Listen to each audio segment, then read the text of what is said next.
29. It really, to me, right now it kind of feels week 29, not 14. Wow, this year's been going on forever. But it's almost coming to a close. And people are working on final projects, and it's very exciting. And some people are graduating. Graduates, soon-to-be graduates, raise your hands. Yay, wow, come on, we got more than that. There we go. So, in years past, I brought in a little piece of crepe paper, and usually to the tune of Chariots of Fire, I had the graduates break through the crepe paper. But given the tragedy in Boston yesterday, I didn't like the teachers. So we're doing no shenanigans today, but still congratulations to y'all. For anybody, our graduating MCMP students are doing oral presentations of the professional projects on Wednesday and Thursday next week, May 1, May 2. I'd say 2 to 5, but it actually won't go as late as 5. You can't on the 2nd because it's my dean factory and we have commencement day. So I'm going to make sure you get out in time for that. So it'll probably be more like 2 to 4. And it's going to be in faculty lounge, the architecture building, that's room 238. And of course, if you're presenting, please come. But even if you're not presenting, if you're an MCMP student, this is a great chance to kind of see what the peers are doing, get some ideas, kind of calibrate expectations for your own product, which you'll be doing sometime in the future, and showing support for your peers, very important.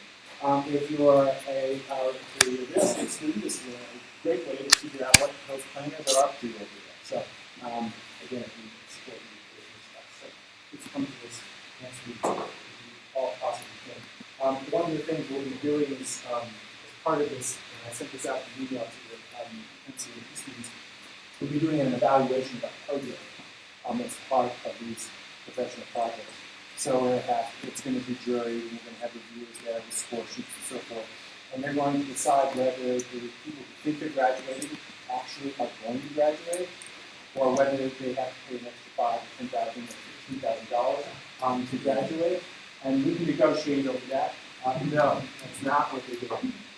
What they're doing is, that was obvious. What they're doing is they're assessing whether the program is meeting its own goals, as illustrated by the work that you all do. Because we figure through capstone projects, your capstone projects should, if we're doing our job correctly, your capstone projects should demonstrate and illustrate the goals and objectives and mission of our program. And if they don't, then that tells us something that maybe we need to change something or improve something. So this doesn't have to have anything to do with your income.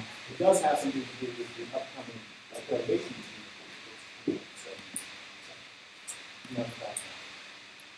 Okay, so what we're going to do today is we're going to talk about today's topic, which is transfer development rights. And that is not going to take that long, and I didn't do very much reading, and I am so sorry. I found this whole book on TDR in the library. It's this thick, and maybe I should scan it and put it on the web page for y'all to read. But no, that'd be a reading anyway. So I didn't do it. Our readings for Thursday are also similarly short, and so I hope you will use this time to get started, if you haven't already, preparing for the final. So don't think of this as just free time. Think of this as opportunity time for starting the preparation for the final. You will note that on the web page we now have not one but 2 sample essay questions, just like we had before the midterm. They're both up there. I would recommend starting with the one from 2010. These are actual real live questions from real exams given in the past. So I've got the exam questions from the 2010 final and the 2011 final. They're both on there. Start with the 2010. I hope it blows you away a little bit, that two-tier thinking, to try to inspire investment in the floating rate, but also to put you through the paces. It's a tough question. I acknowledge it. Don't get distressed over it. Get inspired. Do you have the study guide for posted as well? Yes. All right. And that was the next thing, the very next thing I was going to say, is that the study guide is also posted. And it's, as you'll know, just an expansion of the one that we had in the midterm, just with the new stuff that we can study.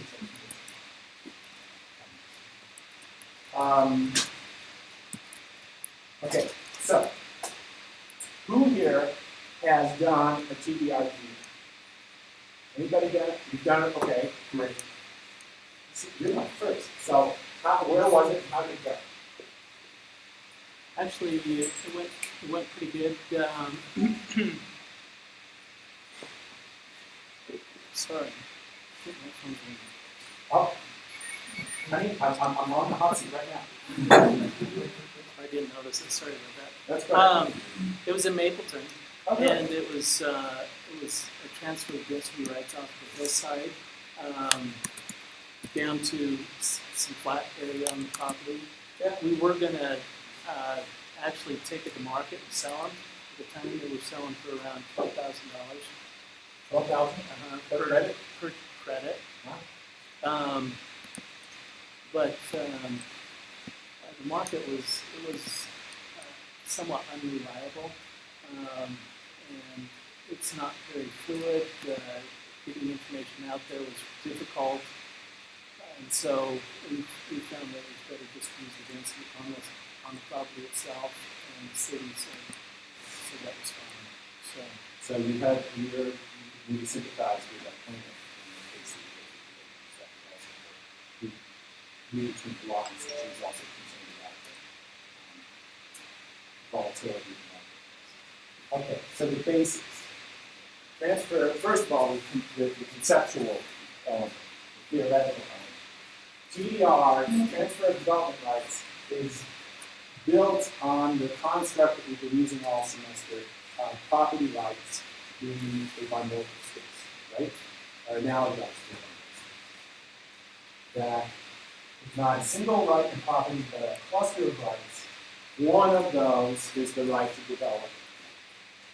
It is not necessarily included with every bundle when you buy property, but it's almost usually. When you buy property, usually you're buying to do something that involves some sort of construction. Although I suppose if you're a resource user, if you're a farmer or a timber manager or a miner or representing mining interests, you may not actually be developing in the traditional sense. You're using it for its resource purposes. But most people who are buying and selling real estate are doing it because of the interest in the ability to develop or maintain existing development that's happened in the past. And what TDR is based on is this very concept that it is a distinguishable element of property ownership that can be viewed in isolation. That it can be viewed singly, distinctly, and because of that, can be separated from the geography that's currently attached to it. And so it's very, in a way, esoteric, because if this is, if this is a piece of land that is associated with these property rights, well, maybe I should say it the other way. These property rights are associated with this piece of land, this piece of geography. Then when we remove the right to develop and export it, we are removing a right that someone has to do with this particular piece of property and moving it to another piece of property, to another piece of geography. And in a way, it's it's kind of like, back when you're in the military, you're sitting around with your friends and whoa, man, it's just so, really going on. Okay, I went to college and everything, so.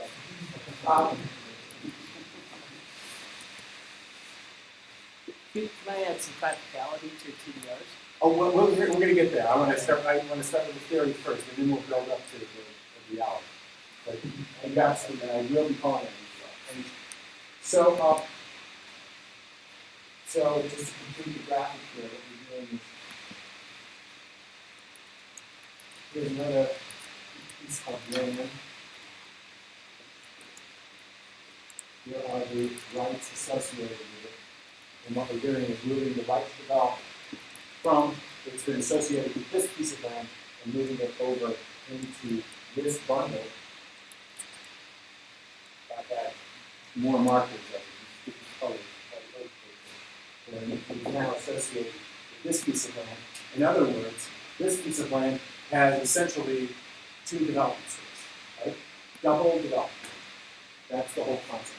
So, in order to create this market-based system of managing and redistributing the impacts of development on the landscape, we need three things. We need a place to send the right from. We need a sending zone.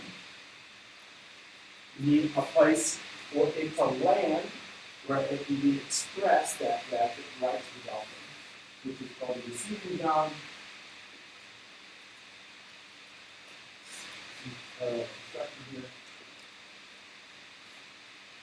And we need a unit of exchange, right? Because essentially what we're doing is we're taking, I'm back in German, sorry. We're taking an abstract principle, the right to develop, which is not inherent in dirt and rock and length, right? It's a application of an abstraction that's been pasted onto the land by humans. And we're taking that abstraction and we are monetizing it. We're taking it from this kind of complete abstract thing, the right to develop, and then we have to translate it into a monetary unit that can be used in a market-style exchange. Then to translate this really to what, for lack of a better phrase, I call a TDR buck, right?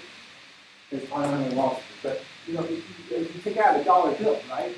And you look at it, oh, money, right? Really? What is it? Yeah, I'm back in the drum. And then it's just paper with ink on it, man. That's all it is. It's just very fancy paper and very fancy printing. But it's just paper with ink on it. And yet we think it's something real. We think that it has value. We give it all these kind of invested abstractions. That's what we're doing here when we create the unit exchange for TDR. So the TDR bot, you have to translate this into some sort of unit of value that can be traded in some sort of marketplace. And it's that is then going back here and being translated again or exchanged again back into a property right. So we start with subtract property right, we go to some sort of unit of exchange, and then we have essentially, it's like the money changes, when you go to Europe. They have traded it back again into some sort of abstract property right. So, any volunteers, extra credit, talk to us about Zoom versus Tahoe region. Guess I'll do it. Great. So, I don't think I can keep up with Ryan from last week, but I'll give it a shot. The Sunni, they owned some property in Lake Tahoe, and they wanted to develop on it. And then between the time she purchased it and the time she wanted to develop, they changed it and said she could purchase development rights or sell her development rights, but she couldn't develop what she wanted to. And she took this to court saying it was a taking. That's it in general. Now, how is it that we boil it down? The real issue here, as the court reminds us in several places in the opinion, it has to do with rightness, the legal document of rightness, whether in fact it was timely for her to bring this claim, or whether she had to do something before she could bring this claim. Right. And that's of interest to lawyers. So what we're really interested in is not the main issue that the court's focusing on, Okay. but all the peripheral stuff. Just who is this planning agency? What kind of system did it create? How did it operate? And you get a sense, as Roger's already presaged for us, a sense of some of the downside of potential volatilities on the TDR-based method system. So first of all, about the agency. The Tahoe Regional Planning Agency. It's an unusual creature, is it not? Yes. It is the creation of 2 different states, right? Right. Because, Nevada and California, wasn't right, because as you probably know, Lake Tahoe sits right on the border. And the border between the states runs through, as a little dog, but it runs right through the lake. So we've got the 2 different shores, 2 different states. And anytime you have 2 states that want to do something together, they have to ask for approval from Congress. So the Regional Planning Agency is actually chartered by Congress. It's an interstate compact, the result of an interstate compact that Congress had approved. We have several others like that also deal with planning issues. The Columbia Gorge Planning Agency on the border of Oregon and Washington is similarly the result of the interstate compact, and there's at least one other, I can't remember where it is. So the compact got started in the 60s. They started creating a system to try to protect the fragile ecosystem of the lake. If you've been there, you know it was a beautiful place. It used to be even more beautiful. One of the things that it was noted for was the clarity of the water. And I have to say, this is the first time I have read a Supreme Court opinion dealing with Lake Tahoe that does not quote Mark Twain. All the others, there have been quite a few Supreme Court decisions having to do with Lake Tahoe. All the other Supreme Court decisions quote Mark Twain. Because Twain went up to Lake Tahoe when he was living in San Francisco and wrote about it and usually his quote says it's not just blue, it was dazzling.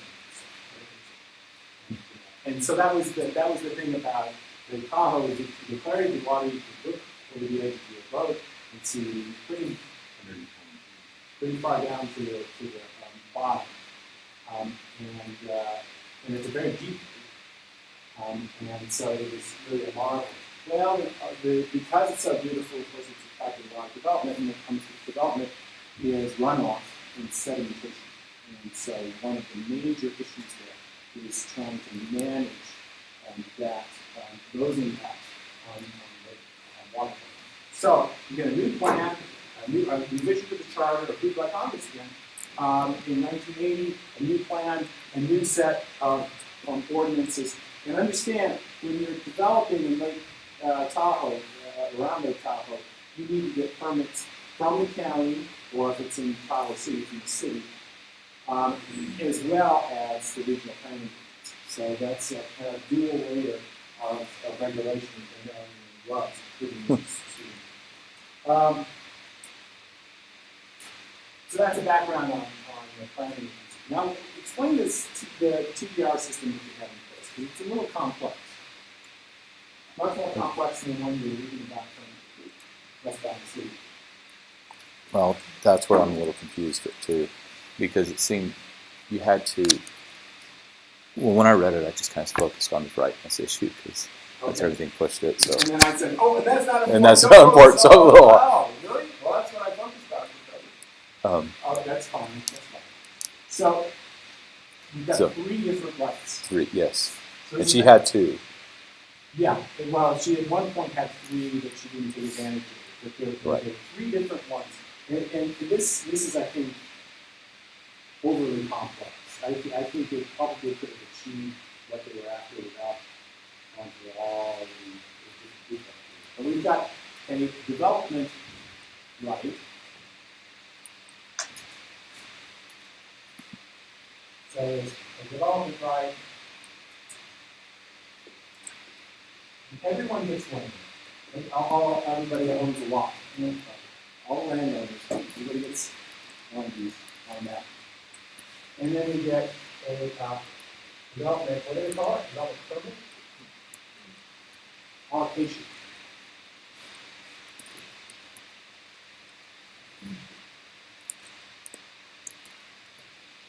Yeah, residential development right, residential allocation. I think it's right.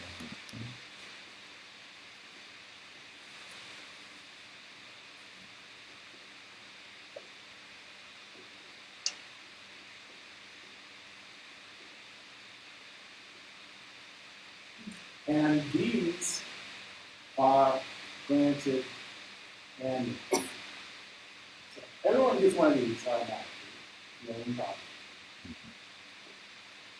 Only people who apply for one of these get one of these, and there's an annual limit.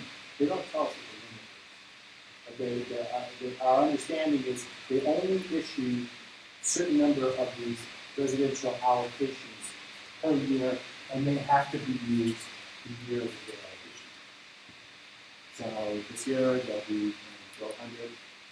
They either built, you use to build something, or the sunset period that way at the end of the year, and then we'll have another 1,200 next year. So what the sense you get is that only people who are actually ready to construct something apply for these things. The fact that there's a limited number makes you think of Petaluma, right? The Petaluma planning system had a kind of a permit allocation, had a cap, an overall cap. We are led to believe from the leading opinion that they hardly ever get up to the maximum. Basically, it's if you apply, you get that the cap, the actual demand is below the maximum number that they set for themselves. So it doesn't sound like it's a difficult thing to get. And then we get this square footage thing, and coverage rights.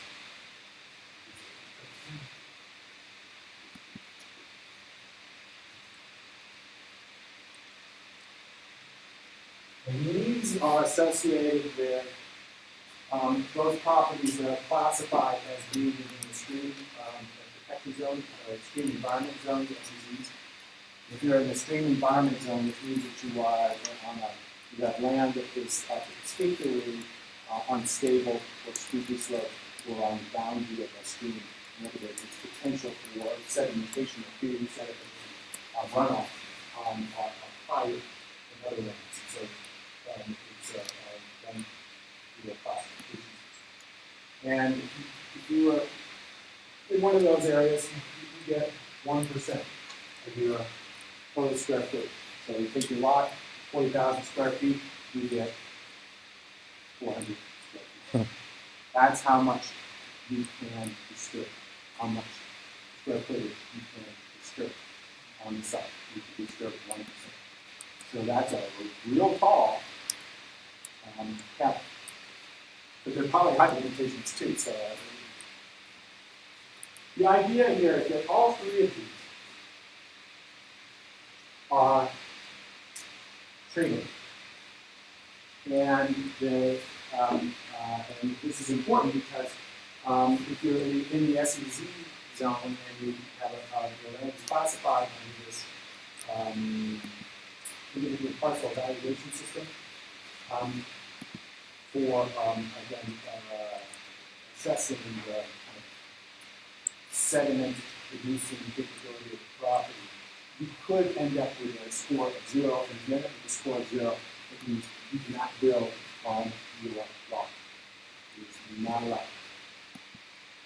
But what you have is these. And these two are automatic, and this one is clearly granted upon application. And these can be transferred to some other lot that we presume is buildable. It has a higher score on the IPPS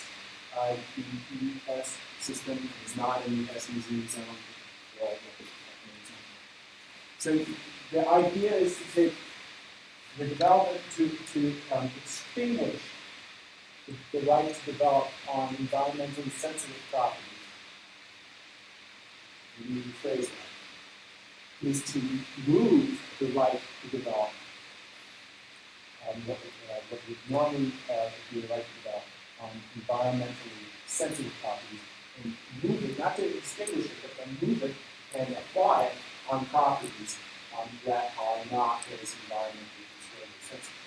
That's the whole idea behind TDR. My question was just that we're labeling these as value, but yet if the residential allocation is freely given, what value is in that? And that's why I emphasize it. I'm glad you picked up on that. I was hoping somebody would. Yeah, if these things are freely allocated, if anybody, they are giving them away like, candy at a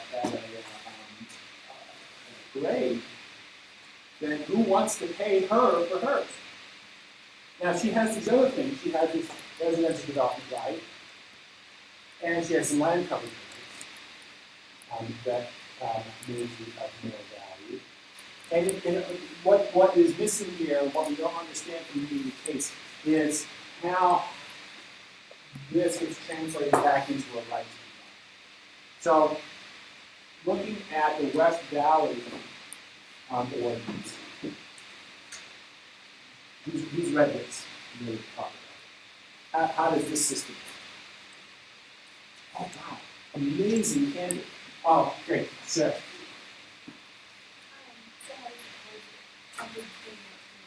Yeah, so when we go through this process for West Valley, we're creating a unit of measure here, a TDR project by taking the development right off of the properties that are environmentally constrained, and then we're applying them to other properties. So how does that whole translation process work?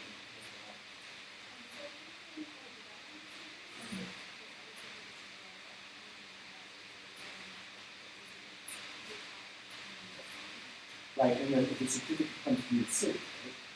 So the city, to kind of portray this analogy, the city is kind of the central bank, right? They're the ones that certify, that create the unit of exchange, that certify and kind of stand behind the whole capability of the city. And so you get in section 104, you get two development credits per gross acre if the site remains in private hands, but is located south of a particular Ryder Canal. You get 3 development credits per gross acre if the property including water rights. If the property is dedicated to the city, in other words, it doesn't stay in private hands, it is property for the city, and is south of the Ryder Canal. 3 credits per gross acre if it remains private hands. North of the canal, so we are led to believe that the city is more interested in protecting property north of the canal than south of the canal because of some property environmental condition. Or 4 credits if the property is dedicated to the city and is north of the canal. So this is our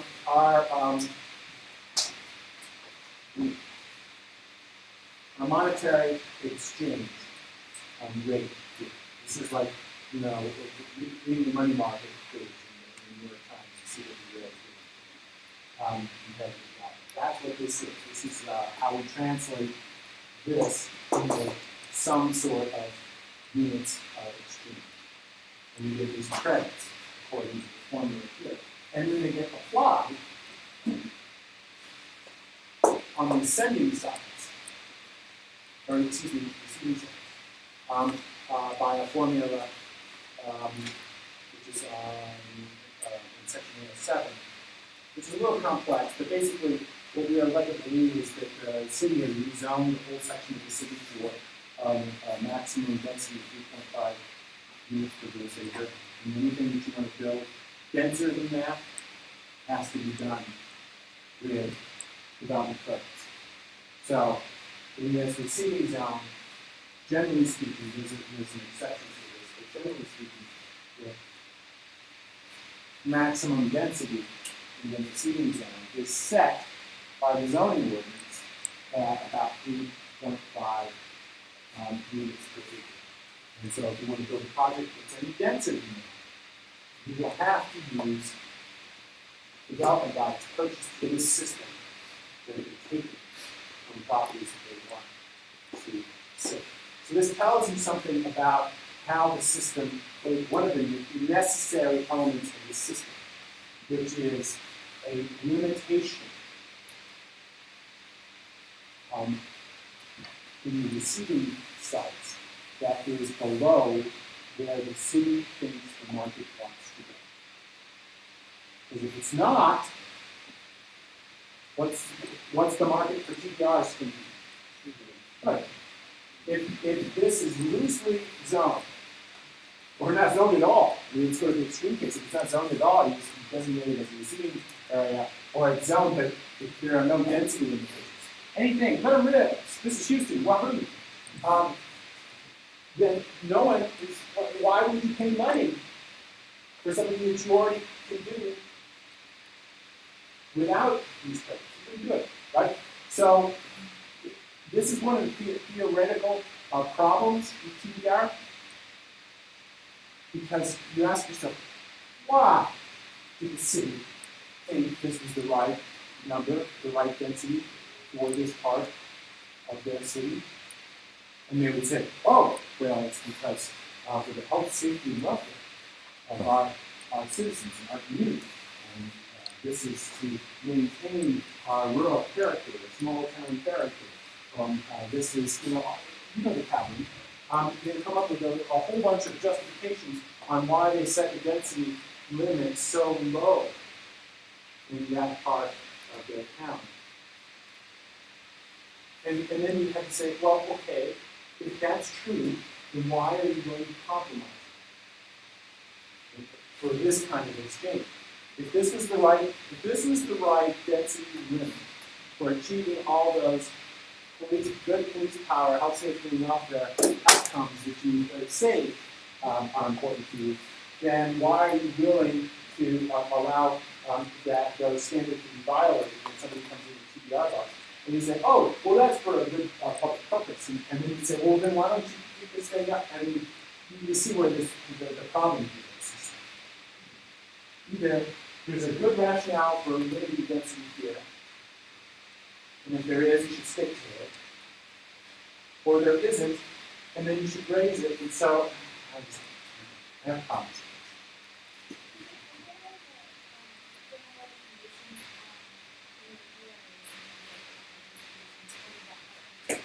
Well, thank you. I appreciate it. You're helping me out here, because I now I feel better. You're right. Because they do. It's not just that you get to build density above beyond that density limitation. You're right. They have all these design considerations, materials, and site design, and urban design, and a whole bunch of things in multifamily that I assume are well considered.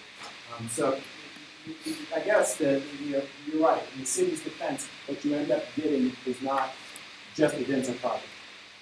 You get a project that is perhaps a better design than you do. So, thank you. I don't know if now's the time to add a few practical things to this process, but in my experience, West Valley City does not work. Where Mapleton would work. And the reason is Mapleton generally has low density zoning overall throughout the entire city. Mm-hmm. And so, when you're moving half-acre lots to a quarter-acre lot, for instance, there's still a market for quarter-acre lots when you're surrounded by well-valued, high-valued real estate. Right. West Valley City, you could just go across the street and buy all the density in the world because they're fairly liberal with density in West Valley City. And so having a piece of property designated for a receiving area is not that big when they're loaded lots of density in West Valley City anyway. So So they're very liberal with their density anyway. So that's undercutting the market. So the value of that is such that it's almost not worth the headache. The other issue with sending and receiving is that it has to be done within the same city. Okay, that may be an obvious thing, but when your market is within the city itself, you better have somebody who's developing at the same time who needs that credit, who will be willing to pay you, which the practicality is some the timing is never always perfect with another developer within the city. Right. And so, and when you have a buyer of one or a buyer of two that may have perfect timing, they can establish their own value for that, and hence you're left with practically no value in those credits. And so timing is everything when you're dealing with sending and receiving side. And before you leave that, let's just reflect back on where market economies work the best. And they work the best. You have lots of potential buyers in the site working completely for you. And that's not the case in virtually all the systems. It's very limited in numbers of buyers and sellers. The information is not easily exchangeable. And so the theory of TDR is really attractive because what you're doing is in theory, is you're protecting environmentally sensitive sites like you're trying to do in Lake Tahoe, or West Valley is trying to do along. This is, I should say this, the West Valley system is designed to protect the riparian areas that surround the Jordan River. And so all of the sending sites in West Valley City are along the banks of the Jordan River. That's what they're trying to do. That's good. I mean, you want to protect these kinds of environmentally sensitive, constrained places. And what they're trying to do is do it in a way that gets something of value in pockets of the people who own these environmentally sensitive areas. So that it's not just a matter of regulation, but they can actually get something of value for their investment and ownership of a piece of property. And hopefully do something good someplace else where maybe they want to see some more development. So the receiving areas are all west of 4800 West. Basically, it's the big road and that border. And that's an area that can handle more density, and you might argue that it's more appropriate. So you'd say, okay, this all seems to work pretty well in theory, but the problem has to do with actual operation. It's the trading floor. There's no trading floor. There's no trading floor. And you don't have people that are bidding for it. Right. And so when it comes, I say TDR dollars, but it's TDR units. And so the big question is, what is the value of a unit of trip, a TDR credit? And we don't know. And as Roger suggests, it's probably going to be dictated by the person who wants to develop this site. And when it's at 3.5 units to the acre, you can pretty much meet the market need at 3.5 units to the acre. If you go up higher, every time you go up higher in density, the value of those TDRs go down in value. And so pretty much you could end up with something the market won't need by way of higher density or little value in your TDR. Here's where it does help out significantly, and that is if your sending site is very costly to develop, and it's usually due to grade or environmental issues or what have you. And so if it's too costly to develop anyway, you won't be developing it. And so if you can get some TDRs for it from the city, then if you can sell them for a few $100s or $1,000 or whatever, it's more than you would have gotten. It's more than you would have gotten anyway because it's just too expensive to develop anyway. And so where this is helped is in a situation like Tahoe, where the ability to develop is made very difficult either because of physical circumstances of the property or the litigation. That's not the case in necessarily West Valley City. I imagine there are limitations on how much you can disturb the land when you're preparing corridor, but there's going to be some development, I assume, that would be allowed.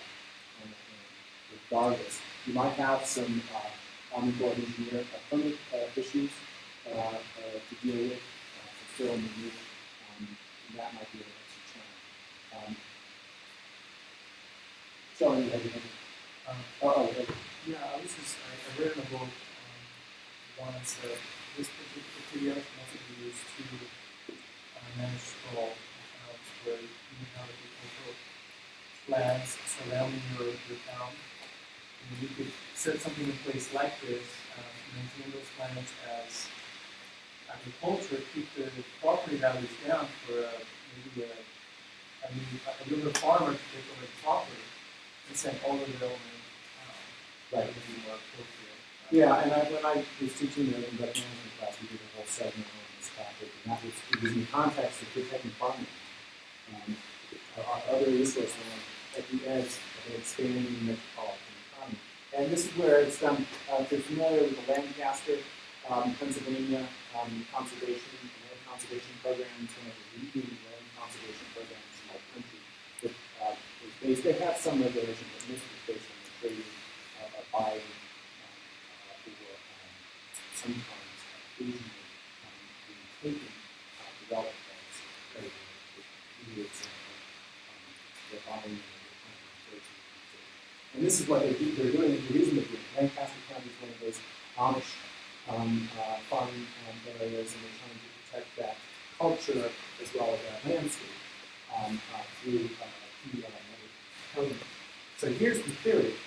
Okay, let's say here is the core of your town or region. Here is the edge of development, or where do you want the edge of development to be? And beyond this, you have high-value ag farming. So you say, we could create a regulatory system like we have in Oregon with urban growth boundaries and exclusive farm use zoning outside here, or we could create this TDR system. And if we did the TDR instead, it would help us do these twin things of trying to protect the parcels out here, lands that are now being used for farming, and help us kind of rebuild, renovate, densify, infill, redevelop the center part of our town. That's a cool thing, you know? It's a farmland on one hand, you know, redevelop downtown. Sounds like everybody's winning. Okay, so we got farmer A, who's up here, and farmer B, who's right here. Now, what's understood in the TDR system is that it's a market-based system which means it's voluntary, right? You don't have the government coming out and telling you you have to participate in this system. It's just something that's available. Who is more likely to want to get involved in the TDR program? Farmer A or farmer B? Why farmer A? Is less likely to have any value from the expanding building. Right. Farmer A's property is way, way out there.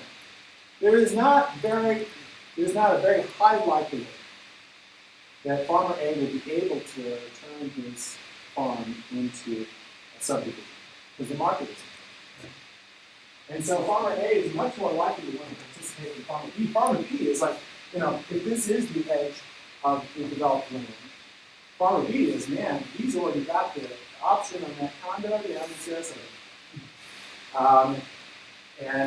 He's just counting the days before his deal goes and his farm is turned into development. And he's much more likely to get a whole bunch of money, a lot more money, at least in the short term, for the development of his property than for selling the development rights. Okay, so the problem, this is another kind of inherent problem with TDRs, is that from the seller's perspective, the sellers who are less likely to be able to develop, because in this case, market conditions, a lack of a market, are more likely to want to participate than those who are more likely to develop. And usually, like in this situation, those who are more likely to develop are in the lands that are most threatened. And so you end up overprotecting lands that don't need to be protected and underprotecting lands that do. And so it doesn't work out really well that way. Another problem here is fragmentation. This is a problem with agriculture, but also with riparian protection and so forth. Usually when you are trying to preserve a landscape, doing it on a parcel by parcel basis is not only inefficient, but ineffective, because usually you have to do it's kind of like you have to do the whole thing or not at all to really achieve what you're after. And if you're doing it, if it's optional and you're doing it on a parcel by parcel basis, you can end up with a really fragmented landscape where this person sold their developed rights, and the next person didn't, they developed on the property, and so it's this hodgepodge. And so it's hard to get any sort of kind of consistent land management approach. It's so fractured. Yeah. My only question was, is this in the bundle of sticks until it is put into the bundle of sticks? Like, so does everybody have this? And can they transfer their development rights? Or is it the city needs to design some system to allow this to happen before it's allowed? You mean the ability to sell the development rights? Right, yeah. Well, in a sense, the city has to. I mean, you could always sell off your development rights. People who sell or donate what we call conservation easements are engaged in this first action here, and they need no government approval to do it. They just need somebody who's willing to either receive it if it's being donated or buy it, like the Nature Conservancy. This is what the Nature Conservancy does: is they go around and they encourage people to donate development rights to them, or in real sensitive properties they go out and buy them. And they get full fee title to some properties too. They completely own the property, but part of their portfolio is to go out and get just development rights from sensitive properties. So the Madison Ranch outside of Canyons National Park, this is where I think it used to be the Rock is. That's a ranch just on the border of the park. It's still an operating ranch. Nature Conservancy owns the development rights. The family donated the development rights to the Nature Conservancy. It's still operating as a ranch because they still have all the other sticks in the bunker. So it's a great success. Now, there are no rights for the public to go onto the property because it's still an operating ranch, but the owner has effectively transferred the development rights to the community. But so that part does not need governmental approval. But the creation of this part, yes, you have to have some sort of system where the government says, over there is the receiving side, and here's the value. This is what you'll get in terms of additional development increment that you can build with a TDR over here. And that has to be set up by Question comment? I was going to just say, generally, TDRs only work in the city's vested rights with landowners. Meaning the guy that's up and paying has very little value in his TDR for its property before it gets developed. So there has to be some degree of vesting with zoning for the most part for values to be Right. and So- for TDR to even work. Right. And so basically, to translate that into our outline, we're talking about generally as of right leases. Right. Selling, you can imagine how difficult it would be to sell a development right for a type of development that requires conditional approval. Right? I suppose it's theoretically possible. You would apply for a conditional use permit, get it, and then use it as the basis for a TDR for selling that right to develop to someone else. I suppose that's possible. But it's point. So basically, TDR is, like I said, we're talking about vested rights. In other words, development rights that are usually based on as of right land uses. And that's the way it is in West Valley, right? And in Tahoe too. These are residential districts. Single-family residential houses are allowed as of right in these districts. And that's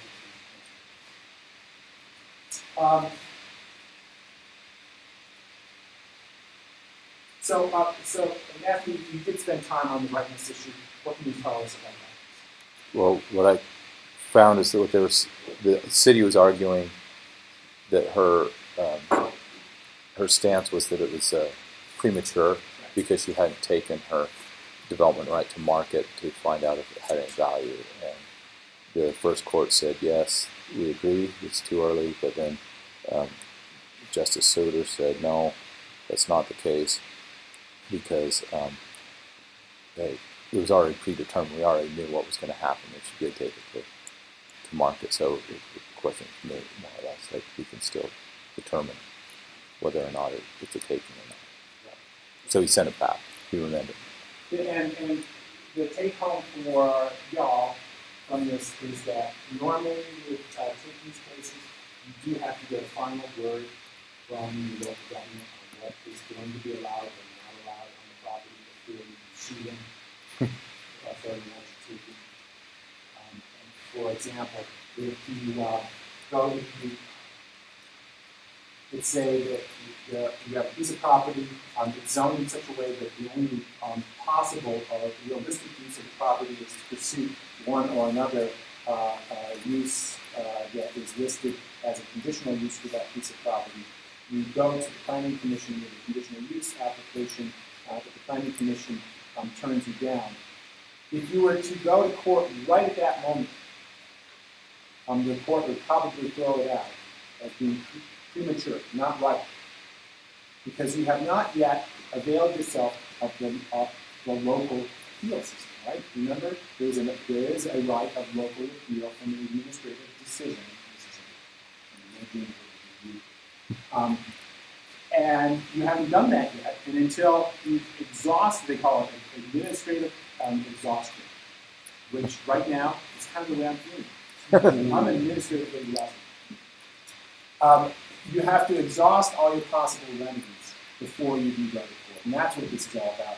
The planning agency, the regional planning agency, is saying that this city has not exhausted all her possible remedies because she hasn't tried to sell the TDR. And the court's saying, no, that's just a valuation issue, and we can get experts to come into court and offer an expert opinion on the potential value of these TDRs. And we do that all the time in other kinds of real estate situations. And so that's fine. But she's basically, this is an interesting case because the whole system says she does not have the right to develop on this piece of property. All she has is something to sell to be applied to the neighbors. And so, in a way, this right to develop only becomes real. It's kind of dashboard, and it only becomes real once it's been transferred. And in fact, if you think about it, that's how the right gets vested, is through the transfer.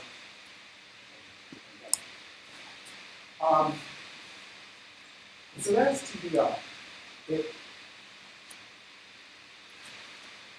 Like I say, it promises big results. It doesn't always deliver them. There are lots of potential barriers.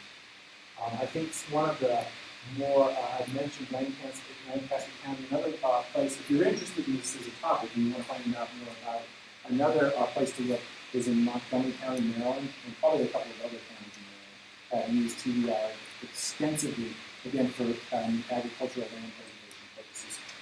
And they've been doing it for a long time, and so there's a nice long track record, and they've done some things along the way, and all through the program to try to optimize the system. And it's a big chunk of territory. You're doing the whole county. so the potential of being able to have a number of sending sites, a number of receiving sites, and so hence a fair number of sellers and buyers operating in a single market is higher. And so it's more likely to succeed. And part of the answer to this problem here is that these TDR credits between these two guys, these would not be as valuable, would they? Right? So he maybe is more motivated to sell, but he's not going to get the same value for it in his but maybe what really matters is what's the market for development here. And if there's no market for development there, it means it doesn't matter where you are up here. You're not going to get very much. How does the value differ between A and B? I mean, if you need those credits in that market, they should be essentially valuable the same. Although B is not going to sell them for maybe as cheap in that way when it's the seller determining the price. But I think we've discussed that potentially it's the buyer. That's a good point. That's a good point. It's just that A is going to be More likely. yeah, more likely. B is going to be harder. And isn't this the real way to add value to them? That where the zoning agency has to step in and say, you don't have any real development rights unless you sell them, and then that really creates them. Because if B potentially has some development rights, he's probably going to hold on. They're worth more than his development rather than TDR. Yeah. So either because of in this case it's regulatory, because of Tahoe, maybe in the case of West Valley. Whereas like a full free market, hey, we'd really like to do this. B is going to react. Really. Well, another factor here is price per bushel of corn. If this is corn territory and the corn market is big level in these years, because first the ethanol, and then the drought, and that's going to affect people's willingness to sell TDR. Really fascinating thing. Go into this for a professional project or a doctoral presentation. Take some good economics classes. Any questions about TDRs and the value and the use, how they operate? Okay. So let's take a few minutes here and start in talking about preparation for the final. I know that you didn't come to class today expecting to do this. But if we have some questions out there, maybe now is a good time to get started on reviewing the stuff in the first half. Did you come out of the midterm experience wondering, wait a minute, I don't think I completely understood that, or maybe forgotten everything from the first half of the semester? Nuisance, not my kids do. So what topics from the first half of the semester do you like to talk about? Okay. Okay, so I'll read them to you because I know you're following and I know you do. Talked about different types of governmental power, police power, and main power where they are, their limitations. Nuisance, I'm just throwing them out here to see if anything sticks. Nuisance, definition of nuisance, elements of nuisance, nuisance in relationship to zoning, nuisance in relationship to restricted covenants, that's not a nuisance. Prescriptive easements, definition, elements,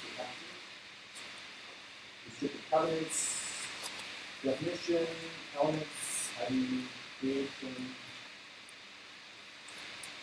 how they relate to zoning, how you terminate them, get the court to declare that they are unenforceable. Unauthorized practice of law, do not beat that to death. Got that down, yeah, right? Definition of law. Okay, here, planning and zoning consistency. Vertical consistency, we've talked about. Horizontal consistency, we haven't talked about as much, and it doesn't come up that often, but just so you know, what we're talking about is essentially, I mentioned this a couple of weeks ago, last week, whatever it was. we're talking about the Maryland Smart Growth System. Remember, one of the criticisms in that article that we read about the system was the lack of cooperation, or implied lack of cooperation between the sister agencies, right? So we have the Maryland Planning, the state planning agency, whose job it is to monitor and evaluate state spending programs on infrastructure and services within the primary funding areas, PFAs, and the agencies that have those investments or investment programs in things like highways and housing and sewers and water are seemingly dragging their feet in providing information to the state planning agency so they can do their job with that. That's not an unusual situation. And so what we're talking about there is a kind of a consistent system across state government. Right? We've got the state legislature that says, we want to have a smart growth planning system, and we're going to put this agency here in charge of it, and we want all you other agencies, the DOT, the Department of Health, the people who build the sewers, the people who monitor and construct the water systems, the housing agency, you all coordinate and cooperate with the planning agency. And the sense you got was, we'll just wait for the next government. Right? So that's a failure in horizontal consistency between the planning agency and all the other agencies, DOTs, and housing. Another failure of this kind would be if you had a situation where you have a single unit of government, local government, with a general plan, you've got a transportation element that says we're going to expand the arterial network on this side of town to try to promote economic development.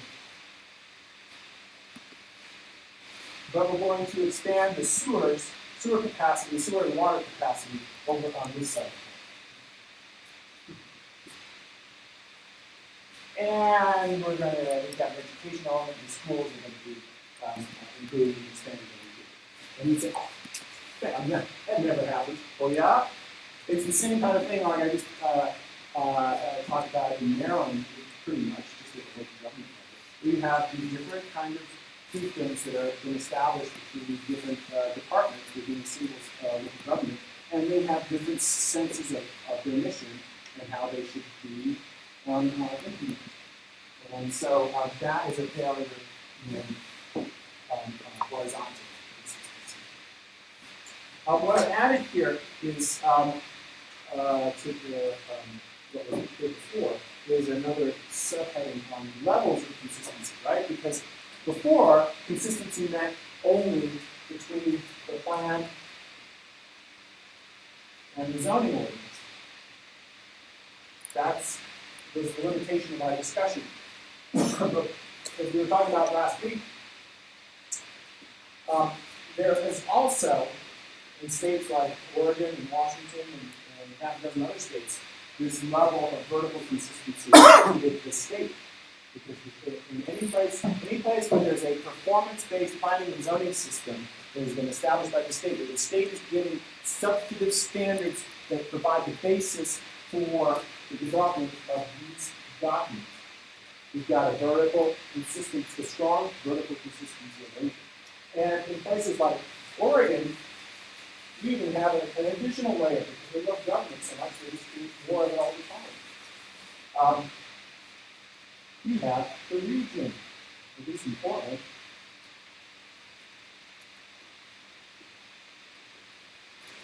And that it actually is a little bit more complex in the ground there. There are certain mandates that go like this, and some of them go this way. In Portland, we've got a directly elected regional government that has a planning and zoning authority at the regional level.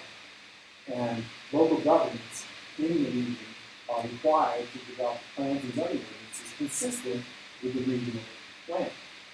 The regional plan also has to be consistent with the statewide planning system. And so it's this very kind of layered type of thing. So a kind of a more nuanced understanding of vertical consistency. What is the difference? I'm asking this question because I've got a variety of opinions. What is the difference between a use that is allowed as of right and a use that is allowed conditionally? A conditional use is a permitted use with conditions placed upon it. And an as of right, you just can let it rip. That is correct. There's more to it, Jim.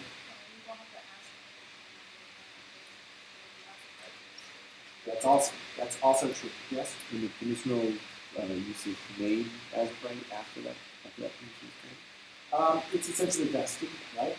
It is equivalent. You can call it. It's been entitled, it's been permitted, it's vested.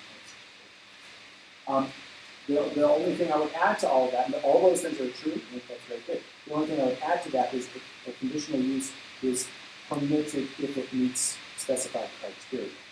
So notice Matthew said that it is a use that is permitted if it can be allowed with a set of conditions attached to that use. That is true, but it also has to demonstrate compliance with a set of criteria that govern the permitting process for conditional uses on the use it has to go through some sort of administrative process and that assesses whether the applicant has satisfied the criteria sufficiently to allow it to be permitted. That may be the planning commission. In Salt Lake City, it is the planning commission, but it doesn't have to be. You could have a zoning administrator or a hearings officer or somebody else designated to make that decision.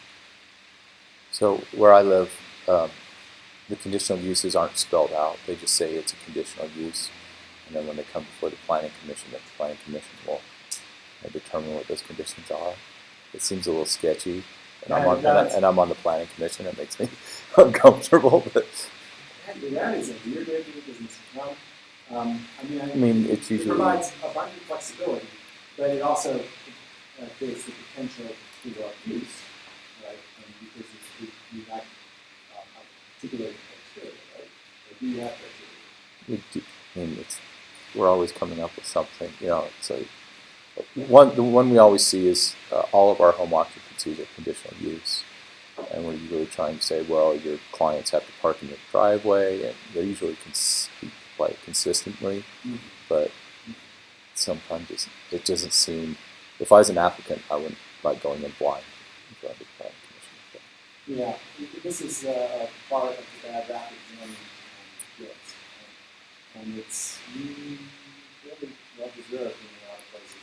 Is the kind of the lack of transparency and the lack of clear communication, advanced communication to applicants and landowners and developers on what the rules of the game are ahead of time.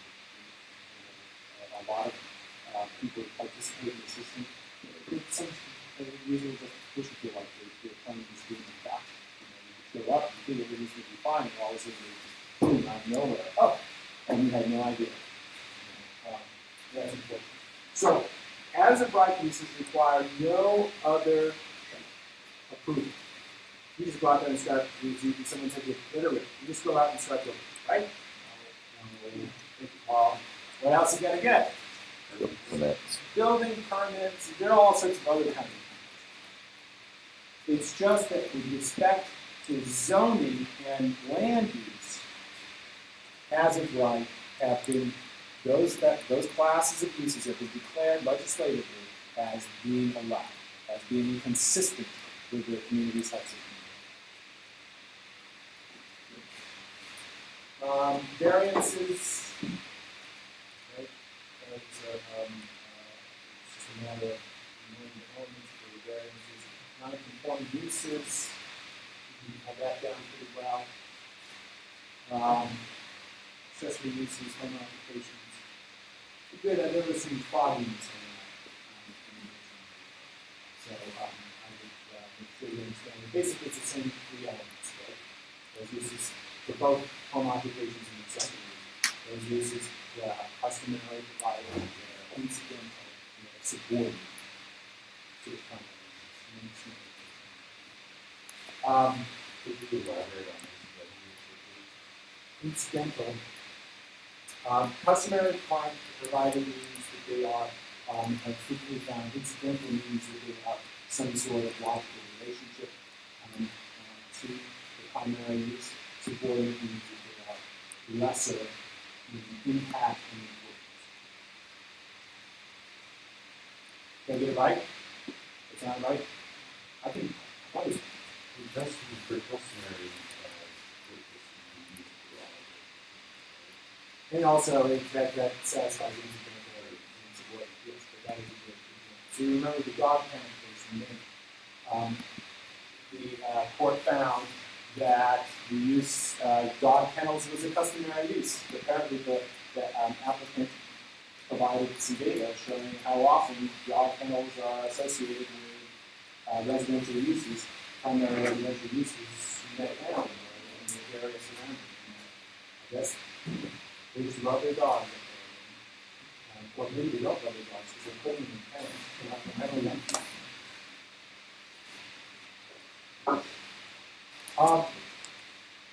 so I'll stop here.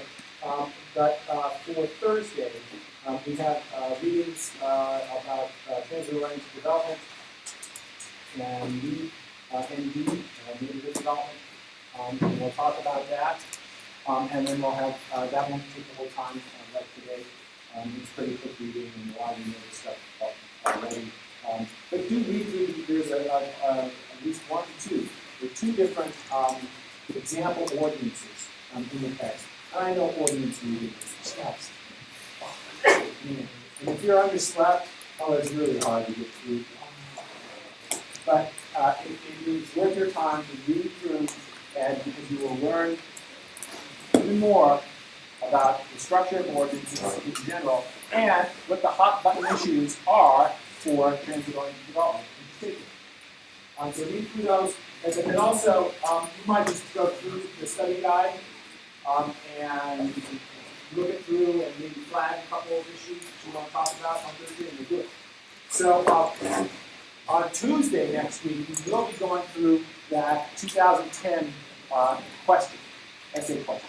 So plan on having written through an essay response to the question by next Tuesday. And as I said before, at the midterm, you will get so much more out of the review if you actually do sit down and you write an essay.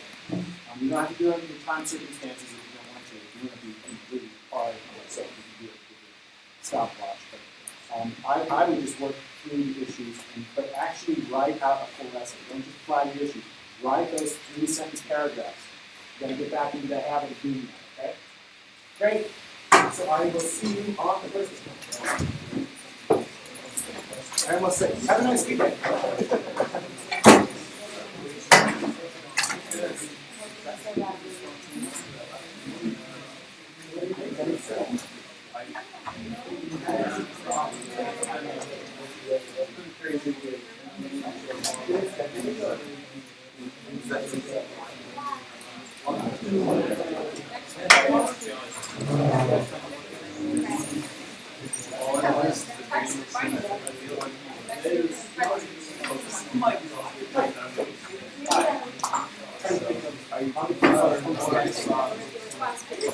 First question.